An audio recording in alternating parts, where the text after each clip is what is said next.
Broken வீட் ரவா லட்டு. இந்த broken வீட் அப்படின்றது வந்துட்டு இந்த உடைச்ச கோதுமை ரவையை தாங்க புரோக்கன் வீட்டுன்னு சொல்லுவாங்க. இந்த கோதுமையையும் சொஜ்ஜி ரவையையும் பயன்படுத்தி ஒரு டெசர்ட் பண்ண போகிறோம். இந்த கோதுமை ரவா லட்டு பண்ணுறதுக்கு தேவையான பொருட்கள் என்னென்ன அப்படின்றத நம்ம பார்க்கலாம்.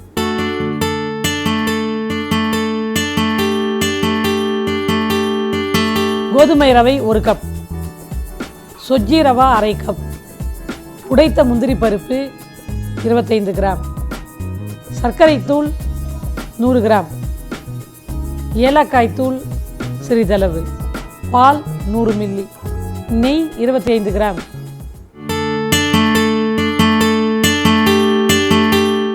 புரோக்கன் வீட் ரவா லட்டு பண்ணுறதுக்கு தேவையான பொருட்கள் என்னென்ன அப்படின்றத பார்த்தீங்க. இப்போ எப்படி பண்ண போகிறோம் அப்படின்றத பார்க்கலாம். முதல்ல என்ன பண்ணுறீங்க, இந்த புரோக்கன் வீட்டை வந்துட்டு ஒரு ஃப்ரை பேனில் வந்துட்டு நல்லா ட்ரையாக ரோஸ்ட் பண்ணி எடுத்துக்கோங்க. அதே மாதிரி சொஜ்ஜி ரவையும் நல்லா ட்ரையாக ரோஸ்ட் பண்ணி எடுத்துக்கோங்க. இந்த புரோக்கன் வீட் சொஜ்ஜி ரவை ரெண்டுத்தையும் காடமம் போட்டு அந்த ஏலக்காய் போட்டு மிக்சியில் வந்துட்டு பவுட்ரு பண்ணிக்கோங்க. ரொம்ப ஃபைன் பவுட்ரு வேண்டாம்.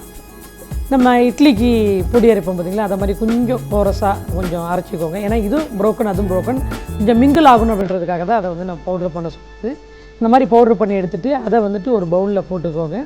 நெய்யை ஹீட் பண்ணுங்கள். ஹீட் பண்ணிவிட்டு அதில் அந்த முந்திரி பருப்பை போட்டு டாஸ் பண்ணிவிட்டு அந்த நெய்யோட இந்த முந்திரி பருப்பில் போடுங்க. போட்டுட்டு சுகர் பவுட்ரு பண்ணி வச்சுருக்கோம் பார்த்திங்களா, அந்த சுகர் பவுடரை சூடாக வந்துட்டு அதில் போட்டிங்கன்னா இந்த நெய் சூட்டில் அந்த சுகர் பவுடர் வந்துட்டு மெல்ட் ஆகிட்டு அது நல்லா அந்த ஃப்ளார் கூட மிக்ஸ் ஆகும். அப்போ வந்து பால் தெளித்து நம்ம அதை சின்ன சின்ன லட்டாக பிடிச்சி கொடுக்க போகிறோம். இதுதான் புரோக்கன் வீட் லட்டு. முதல்ல என்ன பண்ணுறீங்க, இந்த புரோக்கன் வீட்டை வந்துட்டு நல்லா ஃப்ரை பண்ணி எடுத்துருங்க. தனித்தனியாக வந்துட்டு இது பண்ணுங்கள். ஏன்னா புரோக்கன் வீட் பார்த்திங்கன்னா கொஞ்சம் மோட்டாவாக இருக்கும், கொஞ்சம் பெருசாக இருக்கும். சொஜ்ஜி ரவா வந்துட்டு ரொம்ப சன்னமாக இருக்கும். அதனால் வந்து தனித்தனியாக ஃப்ரை பண்ணோம் அப்படின்னா இந்த சொஜ்ஜி ரவா தீஞ்சி போகாமல் இருக்கும். ரெண்டுத்தையும் சில பேர் சோம்பேறி கணத்தில் ஒன்றாவே தான் வறுக்க தானே போகிறோம், ஒன்றா போடுறோம் அப்படின்னு சொல்லிட்டு போய்ட்டுருவாங்க. யூஸ்வலாக அந்த மாதிரி பண்ணக்கூடாது. காய்கறி கூட கட் பண்ணுறது எதுக்கு ஒரே மாதிரி கட் பண்ணுங்க அப்படின்னு சொன்னாங்கன்னா ஒரு சேர வேகணும். அதே மாதிரி தான் இந்த மாதிரி வறுக்கும்போது தனித்தனியாக இந்த மசாலா கூட நீங்கள் வறுத்தீங்கன்னா கூட வீட்டில் ஜென்ரலாக ஒரு சிக்கன் கறிக்கு ஒரு மசாலா வறுத்திங்கன்னா சில பேர் என்ன பண்ணுவாங்க, ஜீரகத்தையும் கொரியாண்டர் சீட்ஸையும் ஒன்றா போட்டுருவாங்க. ஜீரகம் வந்துட்டு சின்ன சின்னதாக குச்சி குச்சியாக இருக்கும், உங்களுக்கு அது சீக்கிரமாக வறுபட்டுடும். கொரியாண்டர் சீட்ஸ் வந்து வறுக்கிறதுக்கு லேட்டாகும். அப்போ என்னாகும், ஜீரகம் வந்து தீஞ்சு போயிடும். ஏன்டா வரல, நம்ம எல்லோரும் சொன்னது தானே பண்ணோம் அப்படின்னு சொல்லிட்டு யோசிப்பாங்க. இதுதான் நம்ம பண்ணும்போது எந்த மாதிரி எதை முன்னே செய்யணும் பின்ன செய்யணுன்றதை வந்துட்டு நம்ம பார்த்து செஞ்சோம் அப்படின்னாங்கன்னா அந்த ஒரு சின்ன மிஸ்டேக்ஸ் கூட வந்துட்டு குக்கிங்கில் வந்து வராது. இப்போ வந்து ரவா நல்லா வறுபட்டுருச்சு. இதை வந்து ஒரு பவுலில் வந்துட்டு ட்ரான்ஸ்ஃபர் பண்ணுங்க. அதே ஃப்ரை பேனில் வந்துட்டு நம்ம வந்து இந்த சொஜ்ஜி ரவாவையும் வறுக்கலாம். ரெண்டுத்தையும் தனித்தனியாக வந்துட்டு நீங்கள் ஃப்ரை பண்ணி எடுத்துக்கோங்க. ரொம்ப டீப் ஃப்ரை பண்ண வேண்டாம். அது வந்து நம்ம பவுட்ரு பண்ணுறதுக்கு அது ரோஸ்ட் ஆகணும். ஏன்னா அதை வந்து நம்ம ஆயிலில் ஃப்ரை பண்ணியோ இல்லை வேக வச்சோலாம் சாப்பிடலை.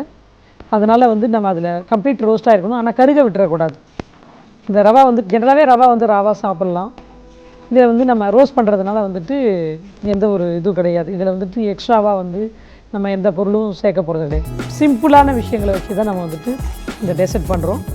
யூஸ்வலாக இந்த மாதிரி டைமிங்கில் தீபாவளி சீசன்னாலே நிறைய பேர் என்ன பண்ணுறதுன்னு குழம்பிட்டு இருக்கிறவங்களுக்கு இதெல்லாம் ஈஸியாக பண்ணக்கூடிய ஒரு டிஷ்ஷாக இருக்கும். எளிதில் முடிஞ்சிடும். உங்களுக்கு வீட்டில் இருக்கக்கூடிய விஷயங்களை வச்சு நம்ம நல்லபடியாக பண்ணி உங்களுக்கு கொடுக்கலாம்.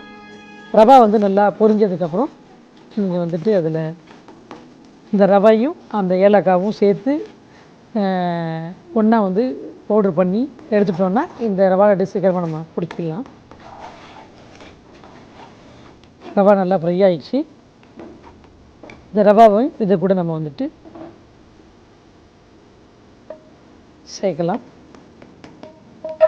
இது கூட நம்ம அந்த காடமம் வந்துட்டு ஒரு 5 இல்லைன்னா 6 காடமம் இருக்கும். நீங்கள் அதை வந்துட்டு பவுட்ரு பண்ணி சேர்க்கலாம். இப்போ நான் வந்துட்டு அந்த காடமம் பவுடரே வந்துட்டு இதில் சேர்த்துருக்கேன்.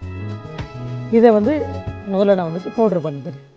பவுட்ரு இந்த மாதிரி கன்சிஸ்டன்சியில் இதை வந்துட்டு பவுட்ரு பண்ணிக்கணும். இப்போ வந்துட்டு அதை வந்து நம்ம ஒரு பாத்திரத்தில் வந்து நெய் விடுறோம்.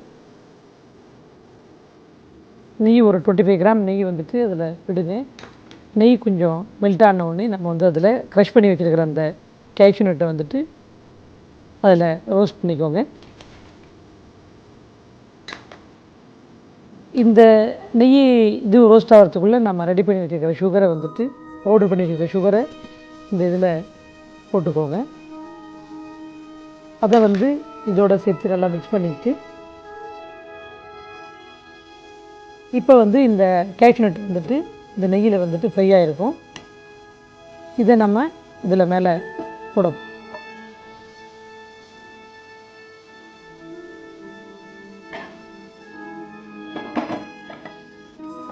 இது கூட நம்ம வந்துட்டு பால் தெளித்து இதை வந்து லட்டுவாக வந்து நம்ம பிடிக்க போகிறோம்.